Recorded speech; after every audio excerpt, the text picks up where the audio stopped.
Okay, so loud rattling noise whenever you start it. And here it goes. Alright, start it.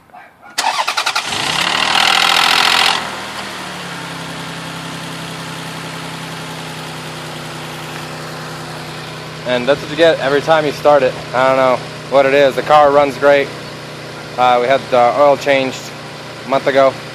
Not sure what that is. I think it might have too much oil in it, maybe?